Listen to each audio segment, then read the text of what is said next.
some breaking news this morning from the Sports Business Journal in the NBA media rights world. According to the Sports Business Journal, the NBA is finalizing agreements with ESPN, NBC, and Amazon.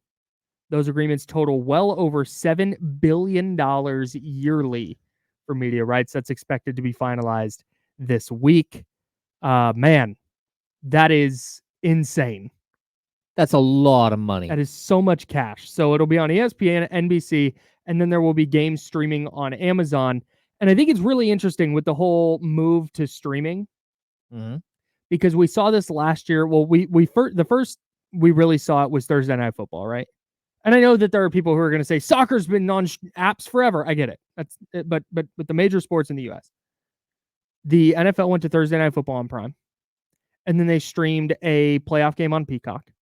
And now they're going to stream a couple of games over the next few years, Christmas Day games on Netflix. And the thing that everybody, a lot of people go to with this is, well, how are my parents who don't have a smart TV supposed to watch these games? And A, figure it out. Yeah, is what the leagues will tell you. But B, the other thing the leagues will tell you is they're not worried about your parents. They're worried about the younger generation that is all online. They're not even worried about me, like millennials. They're looking beyond millennials and looking toward the direction that cable and streaming is going. And they're trying to get in with these streaming services now. Yeah. I mean, you have to, right? I think, and if there's one league that has understood where things are going and chases where things are going, it's the NBA. They have gotten so far out in front of all of the other sports leagues when it comes to social media. Yep. Like basketball Twitter is the best Twitter that there is. It's not even close. When it comes to pro sports, it is not even close. And their willingness to allow clips and to allow all these things, like there are so many regulations by Major League Baseball, even on a team partner, with how many clips they can show that they can post on social media from a game. It's insane. It's absolutely ridiculous. So I think they're doing a great job of getting out in front of this. And like, look, I'm a guy who cut the cord years ago, and I think most people should look into it if they haven't. I mean, if you're out there paying $185 a month for DirecTV, what is you doing? Like that doesn't make any sense at all. So you should have these streaming devices. You should have these avenues to go out and watch one of these things. I'd even say people out there who are paying $10 a month for a cable box rental, go spend $20 on a Fire Stick, and then it's yours, and then you can load all those same things on or your smart TV. Yeah. Like so it many has different ways all to do the capabilities of doing it, and I think it is really interesting that the NBA is diving headfirst into this, and we'll see how it works out. But the one thing I don't like is wondering, where am I going to watch the game tonight? Like that's always going to be a problem. The thing with that I'm kind of still interested to see is if there are still the regional networks. If you can get Kings games still on NBC locally on TV, or if everything is going to be, because I think this is just national games. Oh yeah, with ESPN, NBC, and Amazon.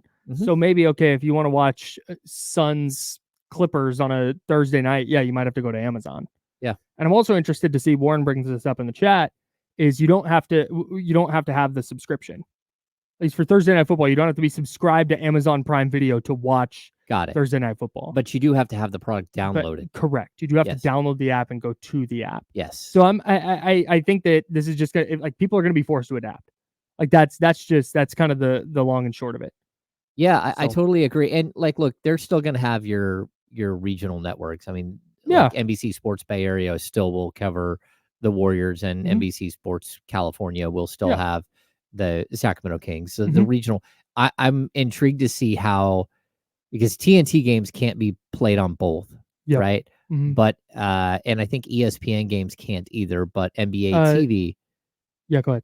So I'm wondering how the new contract will be negotiated for that specific thing. Yeah. How it will take care of local partners, or if it will completely thump local partners. Yeah. So man, it's tough. It's gonna be interesting for sure. So there's a couple of big impacts here. One of them is that means next season is the final season of Inside the NBA, which is Great Star Television's for 20 plus years now. It has really hit its groove with Ernie Johnson leading things with Kenny, Shaq, and Charles. How do you feel about that? About inside the NBA no longer existing? Because from all accounts, just real quick, if anybody has questions on this, Ernie Johnson is staying at Turner. Yeah, he's staying at Turner, and even today, it sounds like Charles Barkley put it out there that he thinks Ernie would retire sooner rather than later. Yeah. Like, that he might not be doing this all that much longer. Mhm. Yeah, I mean, like, look, we all have to move on, right? Mhm. Like, things change. Yeah. And those guys have had a really, really good run, and Incredible. that doesn't mean that a lot of them are gonna show up somewhere else. I think the one problem that you have is that Ernie has set such a gold standard. Like, how do you find someone that can match the gold standard That's that it. has been him? That's it. And I don't know who that person is.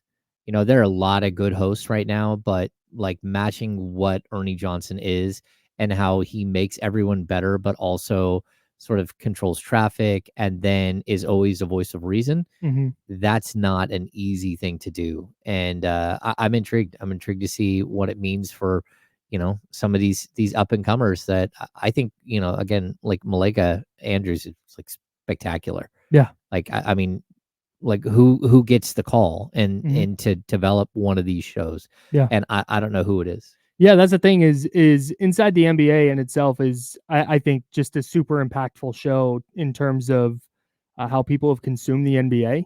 And I know that there are people who complain about it and say it's not as informative as it needs to be, or they're too goofy or whatever. And if that's not what I'm looking for on a show like that. I want Yeah. to be entertained. Mhm. Game's over. I'm cleaning up from dinner. I'm doing whatever. Like I don't need a full blown breakdown of tape from all 48 minutes. Yeah, I want someone to say something funny. Yeah, exactly. And Yeah. that to me is what that show is. I think they've perfected it, and I think that instead of trying to necessarily recreate it with similar personalities, I think you need to just kind of take the blueprint that they laid out in terms of what the show is and what the show is trying to accomplish, Yeah. and going from there and letting whoever that next 4-person group is, letting them explore their chemistry the way that Inside the NBA did. And I think you can find similar success that way, even without the same people. But you said the Ernie Johnson aspect of it is so key. Yeah, I mean, that's gonna be the toughest part. Yeah. Like, I don't know how you replace him. I mean, he's a legend, but it's even more than that. Like, like, being a good human just comes through the screen. Yep. And everybody knows, like, some of his story, and, like, he's just a great human. Yep. And I think it's something that, like, how do you find someone that's just perfect for a role? And it almost feels like you have to throw the whole thing away because what you don't wanna do, and you gotta start from scratch. What you Yep. don't wanna do is make this feel like a television show where they replace the lead actor. And you're like, Yeah, "Wait, totally. what just happened?" Like this is a bootleg version of that show. Yeah, like, "Oh, Yeah. that's not the same. Like, we can't do it this way." Yep. Like, I mean, Yeah, it's impossible. yeah.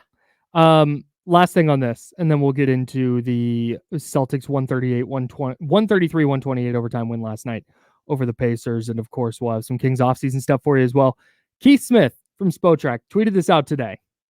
And this is incredible in regards to how the media rights deal affects money in the NBA. Mm-hmm. So as again, per Keith Smith, with the NBA getting about $7 billion a year for media rights, that likely locks in that 10% cap growth. And that's something that you've talked about. And it's that smoothing. Yeah, the smoothing of the cap. Right. You increase it instead of one big spike, it goes up 10% year over year. So Keith Smith believes that that'll be locked in now, starting in 2025-26. So if that's the case, the cap will top $200 million in the 2028-2029 season, and a 35% max salary that year projects to be $72 million. The fifth-year salary on that max deal would be $95 million, totaling the value of a max deal to 5 years and $419 million. Doll hairs. I think we're going to have to redefine what is a max money player. 1,000%, dude. Yeah, I think that franchises are going to, like, when you go into negotiations, it might be a little more difficult. Mm-hmm. Like, who is a max money player and who's not? Because again, how are you going to clear enough cap space to go out and sign one of those guys in free agency? Yeah, I have no idea. Like, seriously. I guess if it's a That's crazy. percentage of the cap or whatever, then great. Yeah. But I think you're going to run into owners that are just like, yeah, I'm not paying that much. I'm not paying one guy that much money. No, I think you will run into that. And I'm intrigued to see what that means for the luxury tax. Again, that's going to go up 10% every year as well, I'm assuming. But also I want to see how they deal with basketball related income and how they redistribute the extra money, because 10% is not enough. So what does that look like? And are we ever going to get like true player salaries? Because these guys are going to get a check at the end of the season, and whether they break that up into 15 players or you brought in 23 players throughout the season, whatever, I don't know how they're going to do it, but there's going to be a way in which a giant bucket of money comes in and is redistributed throughout the players on your roster. And that's crazy. And I don't know if it, again, will be like everyone gets the same percent of that pot that they got for their salary or what, but that's crazy talk, because so much money. Yeah, it's so much money coming in, and the 10% smoothing makes sense. And to balance it out, though, the money still has to go to the players. They still get 51% no matter what. Yeah. So how are we going to break this down? I think it's super, super intriguing. Yeah. Yeah. I can't wait to see all of this, how all this shakes out.